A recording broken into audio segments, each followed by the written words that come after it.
الحمد لله الذي هدانا لهذا وما كنا لنهتدي لولا أن هدانا الله لقد جاءت رسل ربنا بالحق والصلاة والسلام على أشرف الأنبياء والمرسلين سيدنا ونبينا وشفيع ذنوبنا وهادينا أبي القاسم محمد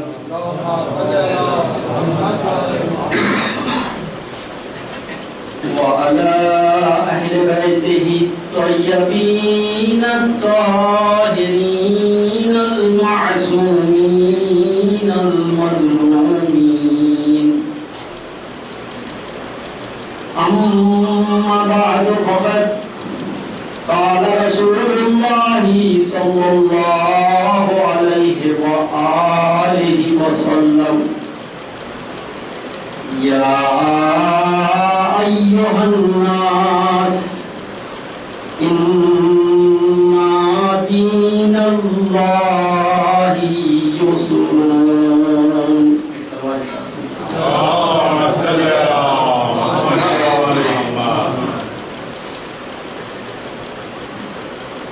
اس حدیث کو جو ہم نے ہمارے تقاریر کا موضوع بنایا تھا، یہ حدیث مختلف کتب احادیث میں ہمیں ملتی ہے. پھر سے میں چونکہ سلسلے کی اور اس موضوع پہ ہماری آخری تقریر ہے تو میں آپ کی خدمت میں عرض کرنا چاہ رہا ہوں کہ اہل سنت کتاب کا نام ہے کنز العمال، جو احادیث کا ایک بہترین مجموعہ ہے، اس میں یہ حدیث ہے. اور اہل تشیع کی میزان الحکمہ آیت اللہ بیشری کی، نہ صرف یہ دو کتابوں میں بلکہ اور بھی کتابوں میں حدیث کے الفاظ سے یہ بات واضح ہے کہ کتاب خود لوگوں سے ہیں، کسی فرقے سے، گروہ سے، قوم سے، ملت سے نہیں ہے. اے لوگوں، یقیناً یہ جو دین اسلام ہے ایک آسان وصف کا نام ہے. اس کو ہم لوگ اپنے مفاد کی خاطر یا کچھ اور غرض و غایت کی خاطر ہم نے اس دین اسلام کو مشکل بنایا. پھر دین اسلام ان کی ہدایت نہیں کر سکا کیونکہ مشکل بنا دیا اس کو.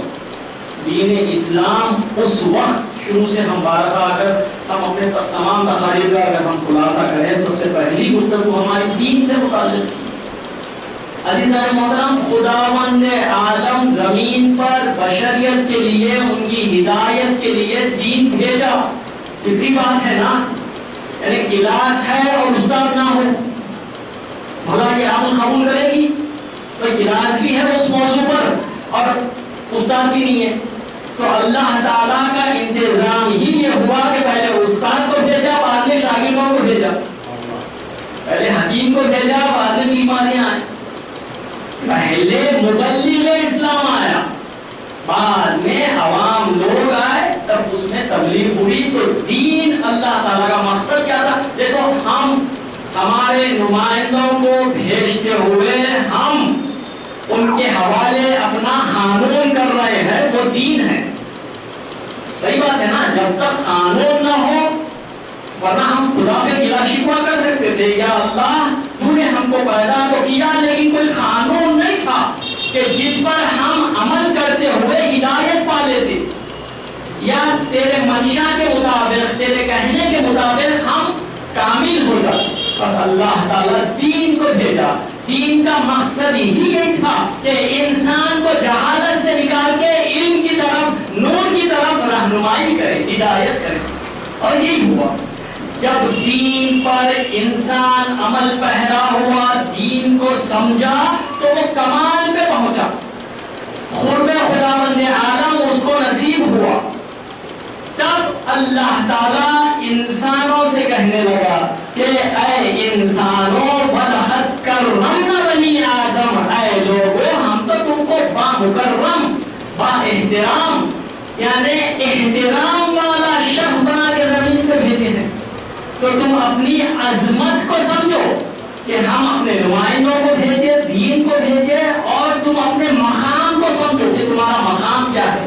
تم انسانیت کے وقار کو سمجھو. ہم تمام مخلوقات میں تم کو اشرف بنائیں.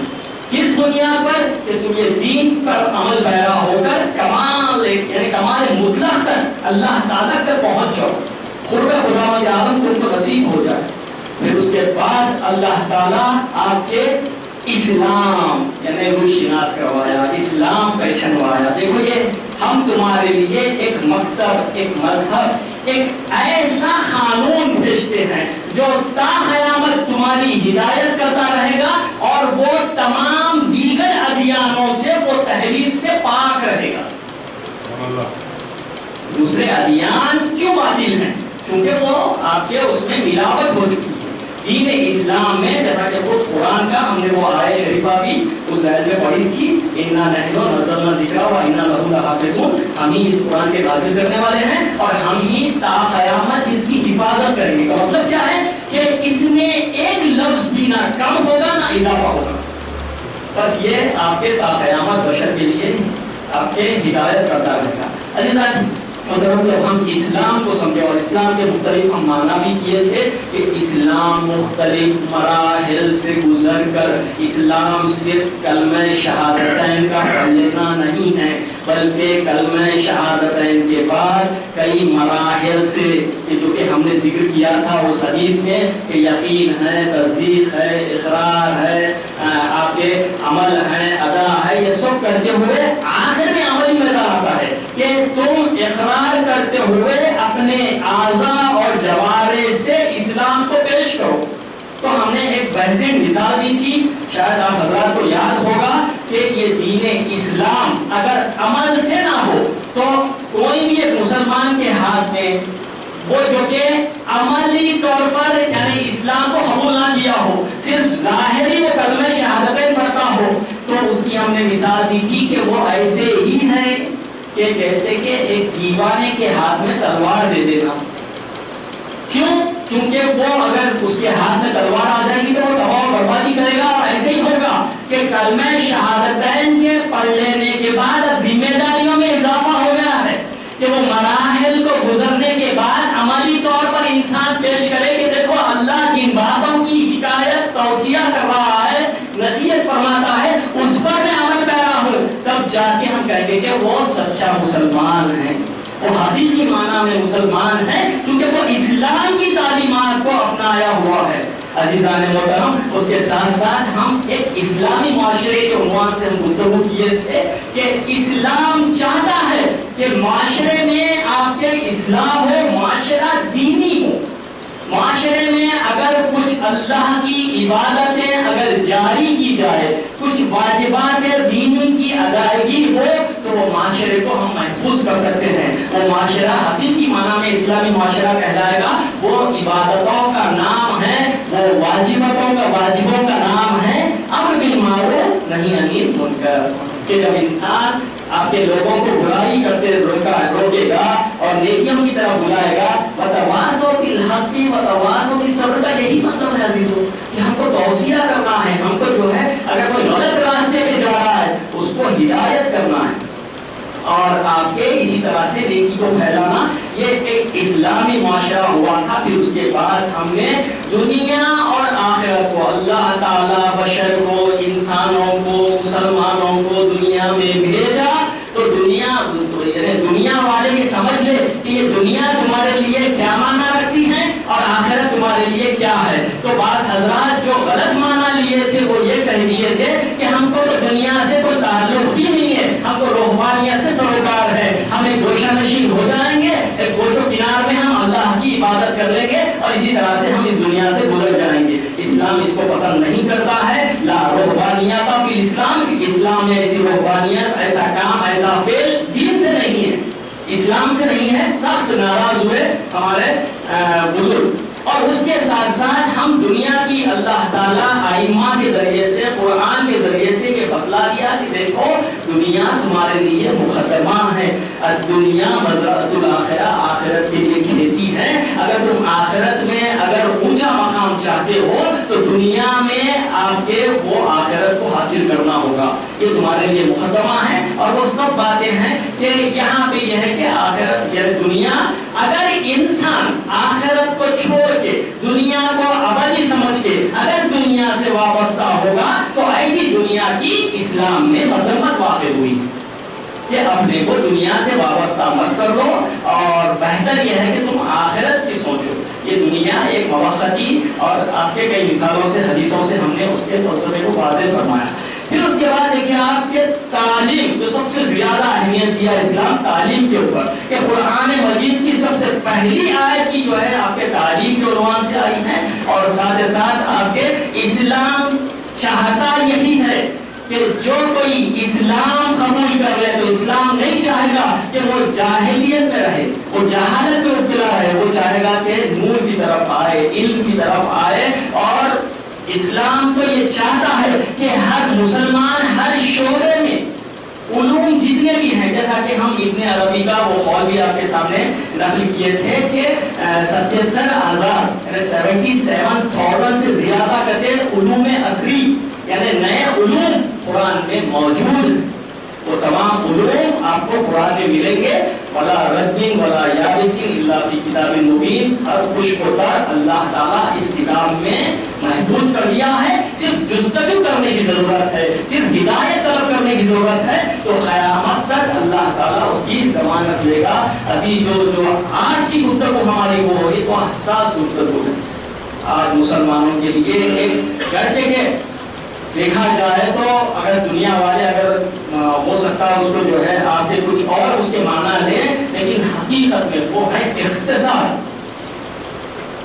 ہمارے اکنامک، ہماری اقتصادیات کیسی ہونی چاہیے، اسلام اس پر بہت توجہ دیا ڈیزائن پر۔ اس سے قبل ہم چونکہ ایک سنت رہی کہ ہر مجلس سے پہلے کربلا والوں کا ایک مختصر سا تذکرہ کرتے ہوئے ہم ان کو آگے بڑھاتے ہیں کہ کربلا میں جو ہم کو نظر آیا عزیزان محترم، وہ صبر و تحمل استقامت سے نہ صرف مرد حضرات بلکہ عورتیں بھی آپ کے مقابلہ کی ہیں۔ تو عرض یہ کرنا ہے کہ ہتھیار کربلا والے جو ہتھیار بنائے وہ صبر کو اپنا ہتھیار بنائے، استقامت کو ہتھیار بنائے۔ جس طرح سے اللہ تعالیٰ صبر سے متعلق کہتا ہے کہ تم کو اطاعت میں صبر کرنا ہے، یعنی جاڑے کا موسم ہے اور سرد ہے یا برف باری پڑ رہی ہے، برف گر رہی ہے، ایسے میں ٹھنڈے پانی سے وضو کرنا اور پھر اللہ کی عبادت کرنا، یہ بہت بڑا مقام رکھتا ہے عزیزو۔ اور سخت گرمیاں ہیں، ایسے عالم میں آپ اللہ کی عبادت کرنا، روزہ رکھنا،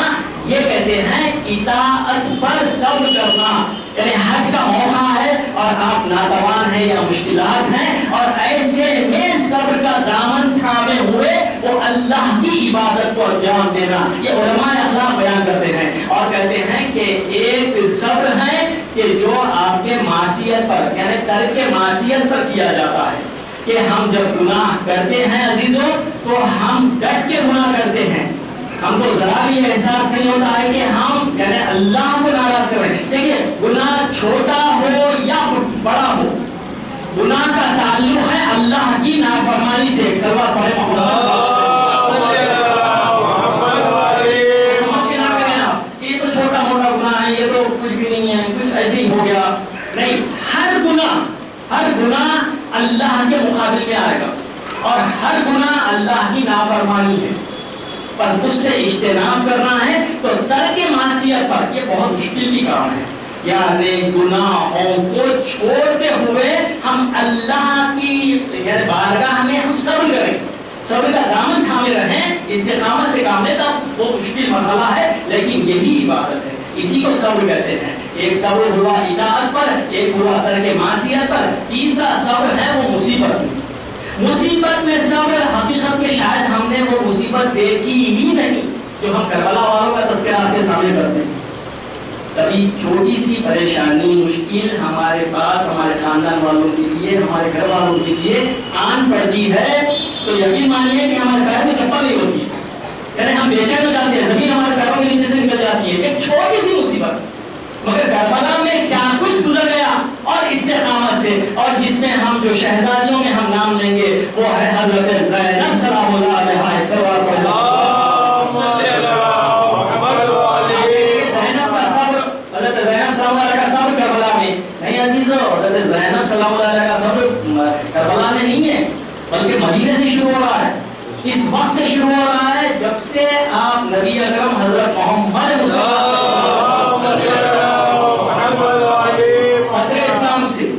صدر اسلام سے کہ آپ کی موجودگی میں، آپ کی رحلت، آپ اس پہ آپ کو صبر کرنا پڑا، اور آپ کی والد گرامی اس دنیا سے چلی جاتی ہیں، اس پر آپ کو صبر تھا، اور آپ کے بابا علی مرتضیٰ کو ابن ملجم کی تلوار سے زخمی ہوتے ہیں، اس پر آپ کو صبر تھا، اور یہی نہیں بلکہ آپ کے بھائی امام حسن مجتبیٰ کے جنازے پر تیر بارانی کی گئی، صرف اس بنیاد پر کہ یہ جنازے کو رسول خدا صلی اللہ علیہ وسلم کے پہلو میں دفن نہیں کیا جا سکتا۔ اس سے بڑی غربت کیا ہوگی، اس سے بڑی مظلومیت کیا ہوگی کہ ایک نواسے کو رسول کے دامن میں جگہ نہیں مل رہی، نانا کے دامن میں ان کو جگہ نہیں مل رہی، نہیں ملی، اور آپ کے تیر بارانی ہوئی، اور اس ویسے میں وہ جگہ کو آپ کے جنت البقیع کی طرف لے جایا گیا۔ تو یہ سب جناب زینب سلام اللہ علیہ دیکھ رہی ہے، اور ساتھ کے ساتھ مدینے کا جو سفر تھا، وہ مدینے کا سفر ہے، وہ تحمل کر رہی ہے، اور نہ صرف کربلا میں آنے کے بعد شہزادی زینب سلام اللہ، مردوں میں امام مظلوم کربلا امام حسین علیہ السلام تھے، اور عورتوں میں جو کہ سب کی حوصلہ افزائی فرماتی تھی وہ جناب زینب سلام اللہ علیہ تھی، اور جناب زینب ہر ایک کو یہ حوصلہ ہمت دلا رہی ہے عزیزو۔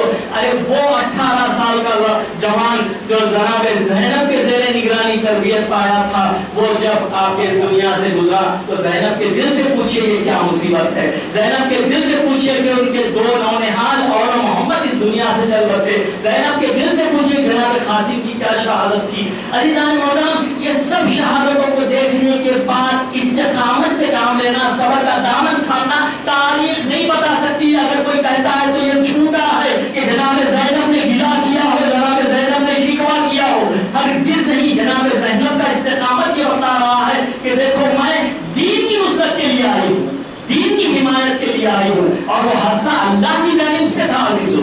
جناب زینب کو یہ ہر عورت کو یہ حوصلہ نہیں مل سکتا ہے، جناب زینب نے نہ صرف کربلا میں جناب زینب نے وہ حوصلہ دکھایا، ایک چھوٹی سی امام حسین کی 4 سالہ سکینہ، 4 سالہ بچی وہ حوصلہ دکھا رہی ہے عزیزو۔ جناب سکینہ نہیں کی کہ بلا شکوہ نہیں کی، وہ کہتے ہیں کہ کربلا میں امام حسین کے جو اقربا تھے، جو بنی ہاشم سے جن کا تعلق تھا، ان کے پیشانی پہ بل نہیں پڑا۔ یہ ہے دین، اسلام یہ ہے، دینی قوت، ایمانی قوت یہ ہوتی ہے عزیزو۔ وہ جو کہتے ہیں وہ سب آپ کے عجیب و قسم کے غریب روایت ہے، صرف اور صرف آپ کے لوگوں کو لبھانے کے لیے ہیں، نہیں۔ کربلا میں امام حسین کے جتنے خاطرے والے تھے، آپ دیکھیے کہ شہادت واقع ہو رہی ہے، جناب زینب ہے جو اپنے فرزندوں کے درمیان میں خدا کا شکر ادا کر رہی ہے۔ اس سے بڑی کامیابی کیا ہونا ہے کہ اللہ یہی تو مقام چاہتا ہے کہ انسان اتنے بلند مقام پہ فائز ہو، اتنے کمال کے اونچے درجے پر فائز ہو۔ اللہ وہ اپنے بندوں کو کربلا میں دیکھ رہا ہے۔ ہاں عزیزان محترم، یہ کربلا والے ہیں، اور ہر شعبے میں آپ یقین جانیے گا اہل بیت علیہ السلام کے صرف ایک گوشے کو ہم پیش نہ کریں کہ وہ بہترین عبادت کرتے تھے، نہیں عزیزو، بہترین معاملات بھی کیا کرتے تھے وہ، اور وہ معاملات کا تعلق ہوتا ہے اقتصاد سے، اکنامک سے، اور آپ کے کام سے، حلال روزی کے طلب کرنے سے عزیزو۔ اہل بیت علیہ السلام کے ایک گوشے کو ہرگز بیان نہ کریں۔ آپ دیکھیں کہ حدیثوں میں وارد ہوا ہے کہ لوگوں کی عبادتوں پہ مت جاؤ بلکہ اس کے معاملات پہ نظر ڈالو۔ اگر معاملات اللہ کی بارگاہ میں قبول ہوتے ہیں تو اس کے عبادات بھی قبول ہوں گے۔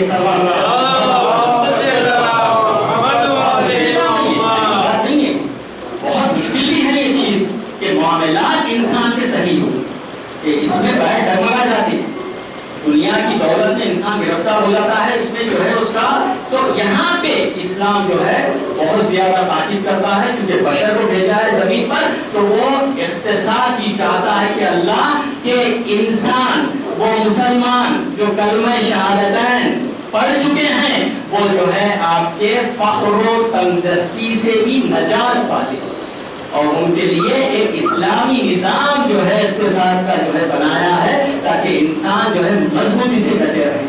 عزیزان محترم، ہر انسان چاہتا ہے کہ دنیا حاصل کرے، اور اسلام چاہتا ہے کہ انسان معنویت کو حاصل کرتے ہوئے اللہ سے قربت، اللہ کی وہ تمام عبادتوں کو انجام دیتے ہوئے ساتھ ساتھ انسان آپ کے مادیات کے کچھ راستے ہیں جس میں ایک راستہ ہے اقتصاد کا، اس کو بھی حاصل کرے۔ اسلام کبھی بھی آپ کو کمانے کے لیے، حلال روزی کے طلب کرنے کے لیے، اقتصاد کے لیے آپ کو کبھی نہیں روکا عزیزو۔ اسلام تو چاہتا ہے کہ آپ سب سے آگے رہیں۔ اسلام کبھی بھی یہ چیز کو پسند نہیں کیا۔ رسول خدا حضرت محمد مصطفیٰ کہتے ہیں کہ غریب ہیں، کہ غریب لوگ، فقیر لوگ اور آپ کے نیاز مند لوگ کفر میں ان کا ایمان تبدیل ہو جائے۔ کس وجہ سے؟ اگر ان کے پاس اقتصاد نہ ہو، ان کے پاس دولت نہ ہو، فقیری، تنگدستی اور آپ کے نیاز مندی، یہ جو ہے ایسی دو خطرناک آپ نے اسلام کے لیے جو ہے مصیبت ہے کہ حضرت فرماتے ہیں اگر غربت کسی کو آ جائے، تنگدستی آ جائے تو اس کا ایمان ڈاواڈول ہو جاتا ہے۔ مجھے ڈر ہے اس بات کا کہ وہ کفر میں تبدیل نہ ہو جائے، وہ کافر نہ بن جائے۔ مولا حضرت علی ابن ابی طالب علیہ السلام الفخر الموت الاکبر، نہج البلاغہ، پہلی روایت جو میں آپ کے سامنے ترجمہ کیا تھا وہ کافی کا ہے، اور میزان الاعتدال کتاب سے میں وہ حدیث کو نقل کیا۔ یہاں پہ مولا فرماتے ہیں نہج البلاغہ میں الفخر الموت الاکبر، فقر، تنگدستی، آپ کے کم دولت ہونا یا پیسہ نہ ہونا یا فقیری، یہ فخر تمہارے لیے سب سے بڑی موت ہے۔ کیا اسلام انسان کو کیا بنانا چاہتا ہے؟ اسلام وہ موت سے، بڑی موت سے بچانا چاہتا ہے عزیزو۔ اسلام آپ دیکھیں گے اسلام کس سرزمین پر ظہور پذیر ہوا، ایک تاریخی جائزہ لینا۔ اسلام جو آیا عزیزو، اللہ اچھے مقامات کا انتخاب کرنا تھا، جہاں پہ دولت ہو، جہاں پہ ہر طرح کی سہولیات دستیاب ہو، وہ وہاں کو اللہ تلاش کرنا تھا اسلام بھیجنے کے لیے۔ اسلام کو اللہ کس سرزمین پہ بھیجا؟ تاریخ کا اگر اس زمانے کا اگر آپ مطالعہ کریں 1400 سال پہلے کا، تو وہاں پر کہتے ہیں کہ سب سے فقیر، اگر سرزمین پر سب سے غریب اگر کوئی لوگ تھے تو وہ زمین تھی، یعنی فقیر ترین لوگ اور پسماندہ لوگ، تاریخ ہے یہ، پسماندہ لوگوں کے درمیان میں اسلام بھیجا۔ اسلام کو قانون کو بھیجتا ہے تو اللہ کسی اور سرزمین پہ بھیجتا عزیزو تو ممکن ہو لوگ یہی سوال کرتے کہ اللہ فلاں جگہ وہ قانون بھیجا جہاں پہ قانون کی ضرورت بھی نہ تھی۔ اب یہاں پہ اللہ ایک ایسی سرزمین کا انتخاب کر رہا ہے، عرب کی سرزمین کو، کہ جو ہے آپ کے مشکلات میں گرفتار ہے، پسماندگی کا شکار ہے، ایسے عالم میں اسلام کو قانون کو بھیجا۔ کیوں؟ تاکہ اقتصاد مضبوط ہو عزیزو۔ اسلام آیا صرف 50 سال کے عرصے میں 50 ملکوں کو اسلامی بنا دیا، یہ ہے اسلام کی برکت۔ اسلام آیا 50 سال نہیں گزرے، 50 ممالک میں اسلام کے وہ اچھے اثرات۔ اگر عزیزو اسلام میں شدت پسندی ہوتی، اسلام سخت ہوتا، اسلام میں جہالت ہوتی، اسلام اگر کسی پہ ظلم و زیادتی کرتا تو کبھی 50 سال میں 50 ممالک پر حکمرانی نہیں کرتا۔ اسلام کا سکہ جب چکا، یعنی اسلامی ممالک میں تبدیل کر دیا، یہ اسلام کے نتائج ہے عزیزو، صرف 50 سال کے عرصے میں، نہ صرف 50 سال کے عرصے میں، بلکہ اگر ہم تاریخ کا مشاہدہ کریں تو 200 سال جیسے اسلام کے گزرے، جتنے علوم ہیں عزیزو، جتنے علوم ہیں، جتنے شعبے ہیں، وہ سب پر اسلام کی حکومت کی۔ اکثر بار پر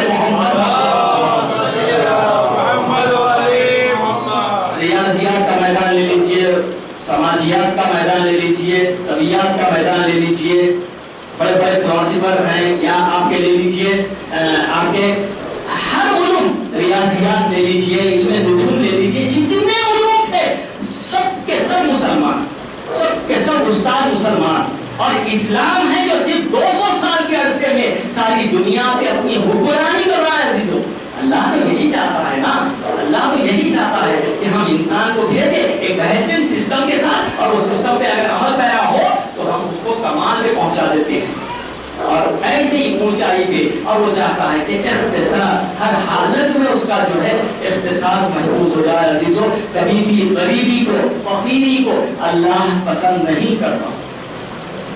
آپ دیکھیں گے جو حدیثوں میں ملتا ہے اور جو آپ کے رسول خدا صلی اللہ علیہ وسلم کی زندگی کو ہم دیکھ رہے ہیں. عزیزو ابھی آپ کمسین ہیں، ابھی آپ چھوٹے ہیں، اور اتنا آپ کے کام کرنے کا آپ کو شوق ہے کہ آپ برابر خود آپ کی بچپن کا واقعہ لے لیجیے کہ پیغمبر اکرم دوسرے نبیوں کی طرح آپ جو ہے بکریوں کو چراتے تھے.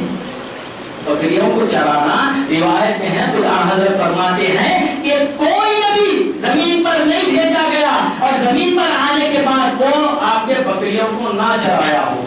اس زمانے کا ایک مشغلہ تھا، ایک آپ کا جاب تھا، ایک کام تھا، وہ اس کام کو کیا ہے بکریوں کو چرانا. اس زمانے آپ کے پیغمبر اکرم صلی اللہ علیہ وسلم ہیں، اور یہ تمام اقتصادی کام کاج کے اصول آپ اپنے چچا حضرت ابو طالب علیہ السلام سے رہنمائی فرما رہے. چچا اپنے بھتیجے کو رہنمائی فرما رہے، بیٹا اس طرح سے جو ہے کام کیا تو ابھی 10-12 سال کا سیکھنا ہے. آپ دیکھیں گے ابھی چھوٹے ہی ہیں یا جوانی کی منزل پہ ابھی یعنی نوجوانی ہیں، اور آپ کو جناب ابو طالب کے ساتھ آپ سیریا گئے، شام گئے تھے اس وقت تجارت کے لیے. ایک شخص آتا ہے حضرت صلی اللہ علیہ وسلم کی خدمت میں، بھیک مانگتا ہے، کہتا ہے مجھے کچھ عطا فرما دیجیے. تو رسول اللہ صلی اللہ علیہ وسلم بولے کہ بھائی آپ تو جوان ہیں اور کچھ کام کر سکتے آپ، اور کیوں بھیک مانگ رہے ہیں؟ بھیک مانگنا مناسب بات نہیں ہے، آپ مستحق نہیں ہیں، میں آپ کی مدد نہیں کر سکتا. تو اس کے بعد آپ اپنا راستہ بدل لیتے ہیں، آپ چلے جاتے کہیں اور نہیں. حضور گرامی یہ پیغمبر اکرم صلی اللہ علیہ وسلم کا یہ ہے سیرت، یہ اصول حسنہ.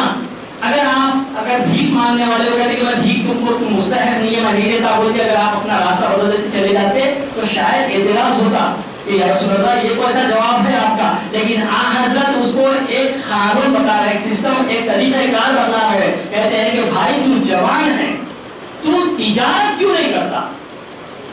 تو تجارت کے آپ کے کیوں نہیں کر رہا ہے؟ تو وہ کہتا ہے کہ تجارت کے لیے پیسے چاہیے جو میرے پاس نہیں ہے.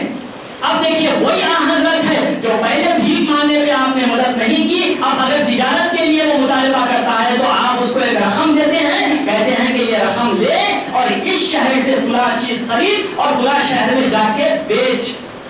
اس کو کہتے ہیں تجارت. اور ایسے ہی ہوا، وہ شخص اس رقم سے آپ کے ایک مال لیا اور دوسرے شہر میں جا کے بیچا تو اس کو بہت منافع ہوا، اور آنے کے بعد خوشی خوشی حضرت کی خدمت میں وہ جو اصلی پیسہ، اصلی مال جو حضرت سے ایک مدد کے طور پہ لیا تھا وہ واپس کرتا ہے. کہتا ہے کہ یا رسول اللہ یہ پیسے اتنے برکت تھے کہ یہ میں پیسوں سے خرید کے فلاں چیز فلاں شہر میں جا کے بیچا اور بہت زیادہ مجھے منافع ہوا، اور یہ اصلی رقم ہے جو میں آپ کی دی ہوئی تھی آپ کو واپس کرنا چاہتا ہوں. تب پیغمبر فرماتے ہیں کہ اصلی رقم بھی تمہاری اور وہ منافع بھی تمہارا ہے. صلی اللہ علیہ وسلم. اس واقعے سے کیا سیکھیں؟ اس واقعے سے یہی ہے کوئی اگر بھیک مانگنے آئے، اگر فقیر ہے، اگر نہیں بھی دے سکتے، کم سے کم اس کو ایک راستہ بتائیے. آپ کہتے ہیں نا کہ مدد کر دینا آسان ہے، اس کی جہالت کی طرف اس کو توجہ دلانا اور علم کی طرف آپ کو اس کو رغبت دلانا یہ کمال ہے. حقیقی معنی میں بھیک یہی ہے عزیزو. اگر کسی کو بھیک دینا چاہتے ہیں تو اس کے بنیادی مشکلات کیا ہے اس پہ توجہ کریے. پیسے دے دینا آسان ہے، پیسے دے دینے سے کسی کی محتاجگی وقتی طور پر دور ہو سکتی ہے، لیکن جہالت میں تو ہے، جہالت میں تو مبتلا ہے. لیکن اس کو جہالت سے جب نکالیں گے، جب اس کو ایک عالم بنائیں گے یا آپ اس کو مصروف کریں گے، تب جو ہے صحیح معنی میں اس کی مدد ہے. یہ چیز ہے جو اسلام عزیزو بتلا رہا ہے کہ دیکھو فخر اسلام، تنگدستی کو اسلام پسند نہیں کرتا. شروع سے اسلام یہ تاکید کیا کہ دیکھو یہ چیز انجام دو. آپ ائمہ کی سیرت دیکھ لیجیے عزیزوں.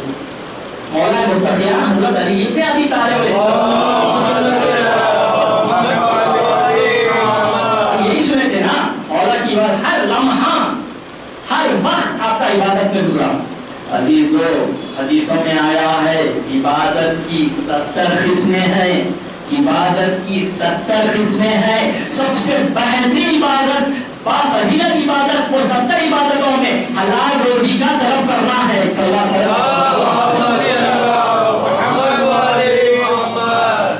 نماز ایک طرف, روزہ ایک طرف, حج دوسری عبادت ایک طرف, لیکن حلال روزی سب سے زیادہ اہمیت رکھتی ہے. مولا کائنات کی عبادت کے تو ہم جو ہے آپ کے بہت سارے واقعات موجود ہیں. یقیناً علی جیسا عبادت گزار نہیں ملے گا, اور علی جیسا عابد ہم کو سرزمین پر انسانیت میں ہم کو ایسا شخص پیغمبر اکرم صلی اللہ علیہ وسلم کے بعد ملنا مشکل ہے. نہیں ہے, مولا ہے جو عبادتوں کی شان کرے.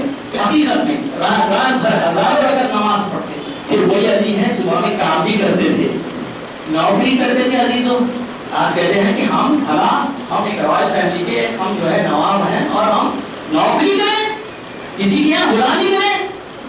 نہیں یہ غلط بات ہے. اسلام اس کی مخالفت کرتا ہے. اسلام کہتا ہے کہ حلال روزی کا طلب کرنا ہے وہ کسی بھی جگہ سے کرے, محنت کرے. آپ دیکھیں کہ مولا کائنات اپنے وقت کے سب سے بہترین انجینئر تھے. آپ بولیں گے وہ کیسے, بلڈنگ بنا دیتے, گھر بنا دیتے, مکانات بنا دیتے؟ نہیں, آپ دیکھیں کہ ایسے بہترین انجینئر آپ کہہ سکتے ہیں کہ مولا کائنات سے لوگ آ کے مشورہ کیا کرتے تھے, یا علی ہم کو اس مقام پہ چونکہ مکان بنانا ہے, ہم کو جو ہے آپ کے پانی نکالنا ہے, کنواں کھودنا ہے, یا علی بتلائیے یہ زمین میں پانی ہے یا نہیں. تو مولا کائنات آتے اور دیکھتے کہ وہ زمین میں پانی ہے یا نہیں, اور ان سے کہتے کہ یہاں پہ پانی ہے, تو کنواں کھودا جاتا اور حقیقت میں یقینی طور پر وہاں سے پانی نکلتا. آپ دیکھیں کہ عرب کے کئی ایسے ممالک ہیں, خصوصاً سعودی عرب میں دیکھ لیجیے گا کہ بغیر علی ابن ابی طالب سے کئی ایسے موجود ہیں. ایک سلوات پڑھے محمد زمین شناسی. ارے وہ مولا کائنات سے پوچھ رہے ہیں جو کہ 12 منبر پہ آ کے عزیزوں 12 منبر پہ آ کے یہ دعویٰ کیے ہیں. کوئی اور شخصیت, آپ توجہ کریں اس کا, کہ کوئی شخصیت ایسی نہیں ملتی ہے منبر پہ آ کے یہ کہے کہ سلونی قبل ان تفتنونی, پوچھو خالص کے کہ میں تمہارے درمیان سے چلا جاؤں. ارے میں زمین سے زیادہ آسمان کی باتیں جانتا ہوں. تو لوگ آ کے زمین کے کنویں سے متعلق پوچھتے تھے, پانی سے متعلق سوال کرتے تھے. عزیزوں مولا کہتے تھے میں آسمان کے راستوں سے زیادہ واقف ہوں.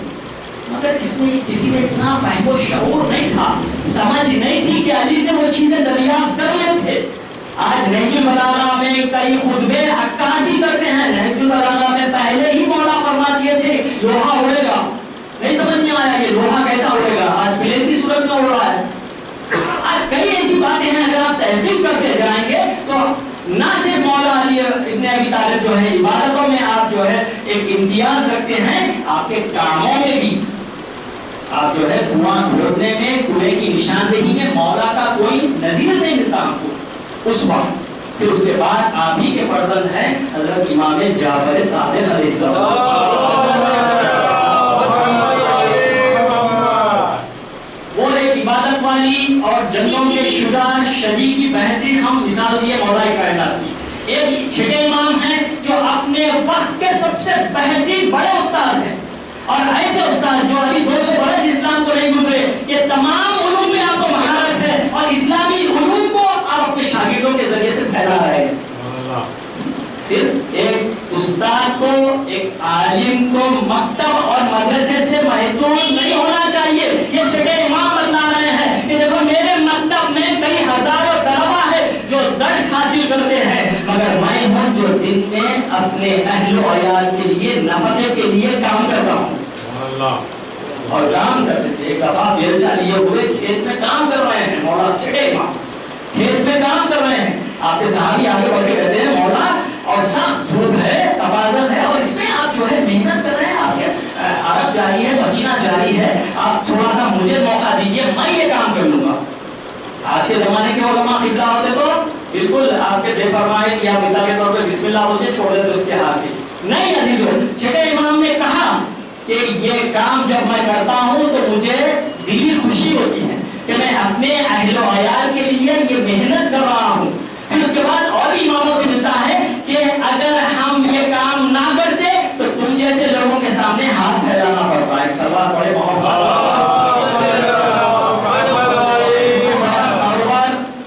کتاب و تجارہ ہے اور بزنس سے متعلق اور آپ کے اقتصاد سے متعلق آج تمام دنیا کے بینک یہ بات کو تسلیم کر چکے ہیں کہ اسلامی بینک سب سے اچھا بینک ہے جو سود سے پاک ہے.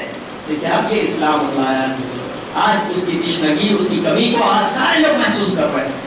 اپنی حفاظت نہیں تصور کر سکتے. کہتے ہیں کہ اسلامی بینک میں یہ صحیح حفاظت ہے, اس کا صحیح ہدف ہے, صحیح ہم لوگوں کی مدد کر سکتے. سود سے پاک بینک. بس اس طرح سے جو ہے اقتصاد کے اوپر جو ہے آپ نے بہت زیادہ توجہ دی. اسی لیے کہا گیا عزیزان محترم کہ دیکھو تم اطیعوا اللہ و اطیعوا الرسول و اولی الامر منکم. اے لوگو, اے ایمان والو, ایمان والوں سے خطاب ہے, اے ایمان والو اللہ کی اطاعت کرو, اس کے رسول کی اطاعت کرو اور صاحبان امر کی اطاعت کرو. عزیزان محترم, اللہ کی اطاعت کا مطلب یہی ہے کہ اس کے دین کو قبول کرنے کے بعد عملی میدان میں اور اعضاء و جوارح سے اس دین کو پیش کرنے کا نام یہی اسلام ہے. اور آج کے جوان کا جو سب سے بڑا بلا شکوہ ہے کہ اسلام اور آج کا انسان نہیں, آج کا انسان نہیں بلکہ تا قیامت تک کا انسان کے لیے یہ دین کی ہدایت ہے.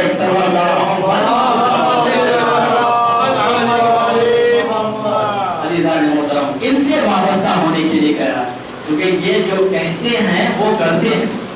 اہل بیت یہی تو مقام ہے, جو کہتے ہیں وہی کرتے ہیں اور جو کرتے ہیں وہی کہتے ہیں. یہ کوئی الگ بات نہیں ہے ان کی کہ جو کہہ رہے ہیں وہ خود نہیں کرتے ہیں. نہیں, پہلے وہ خود, ان کے لیے تو یہ کہا گیا کہ پہلے خود پہلے کرتے ہیں, کر کے عمل سے لوگوں کو دعوت دیتے تھے.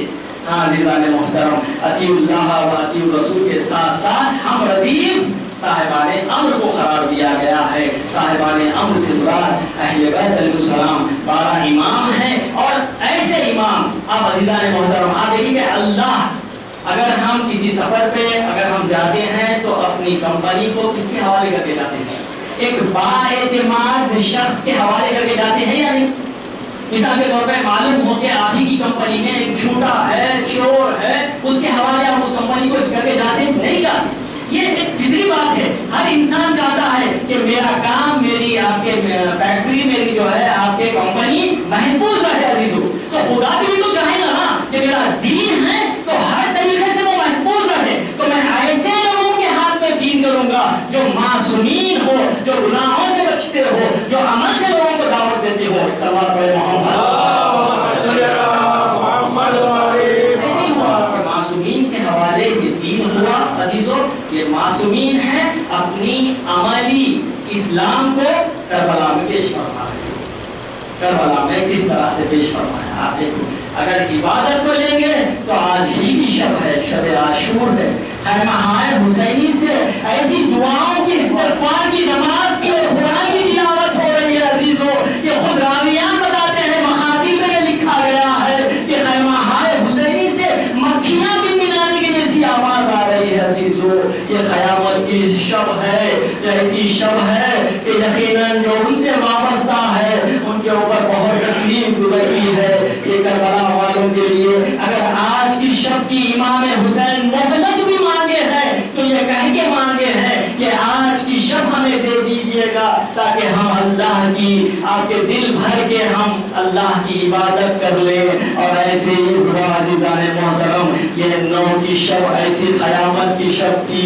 جناب زینب سلام اللہ علیہ بیان فرماتی ہے, کہتی ہے کہ ایک دفعہ میں خیمے سے باہر نکلی تو میں دیکھتی ہوں کہ حضرت ابوالفضل عباس کے خیمے کے اطراف تمام بنی ہاشم کے جوان ہیں جو حضرت عباس کو گھیرے ہوئے ہیں. تو جناب زینب قریب جا کے سنتی ہے تو جناب عباس یہ کہہ رہے تھے کہ اے بنی ہاشم کے جوانوں, دیکھو جب صبح عاشور ہوگی تو بنی ہاشم کے لوگ سب سے پہلے حسین پہ قربان ہونا ہے, دین پہ اپنی نصرت پیش کرنا ہے.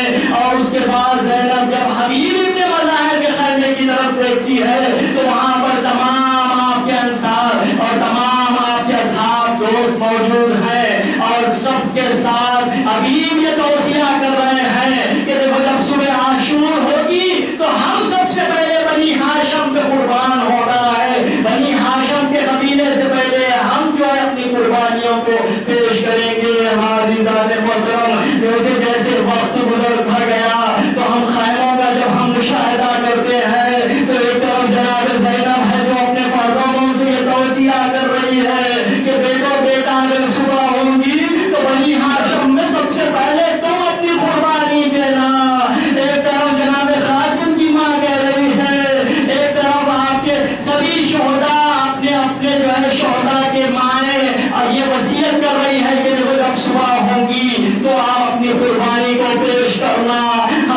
میزبان محترم